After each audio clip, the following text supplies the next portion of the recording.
campaign for Fred Okengo Matiang'i. And we say this because we now need a person who can help us straighten up issues in this country. Ile safari tumepatiwa na William, we started with Chakahora na kila siku ni Chakahora.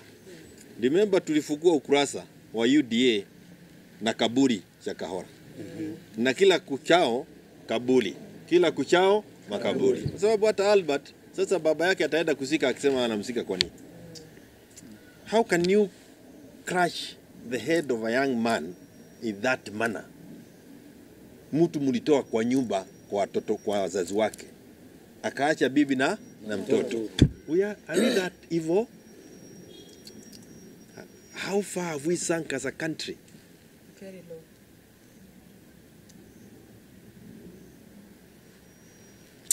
It's terrible, and it is terrible. And the only thing we can do ni tuache sloganeering nyingi, tuungane, tupeleke William nyumbani.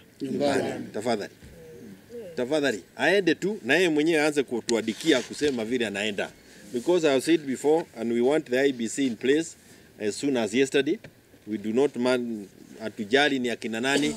Hakuna mtu atakuwa na uwezo wa kuiba kura wa Kenya raundi hii. Halo? Yes. Hakuna mtu atakuwa na uwezo wa kuiba kura raundi hii. 2022 they even bought our agents kama Jubilee. Raundi hii we have people who cannot be bought. Sure. And two things that will happen during elections day. One is that we'll ensure that there is no stealing of our votes. Number two, we want elections results announced at the constituency and it is final. Kwa hivyo kila mtu anaweza tumia simu yake kujua ni nani rais wa constituency yake, county yake na Kenya yetu pamoja. Hiyo si kitu ambayo inataka tuanze kutumia 50 billion shillings printing cards kwenda huko nje. Kwa hivyo kama yeye anasema ati kwa sababu yako kwa serikali ataiba kura, sasa yeye ndio atajua sisi ndio serikali. If you did not know, you now know that we are the government. Not him, he is just a pretender in that office. Lakini si tuseme, so we have quite a number of people here. I don't think we want to say many things, but we have by elections a place like Marava. Tuko na James Agatia, ako wapi? James Agatia.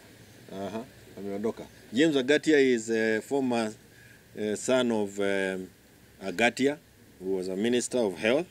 He wants to run for that seat on a Jubilee ticket. Na tuko na wengine wengi Aboni, huyu naye anataka kiti ya mbunge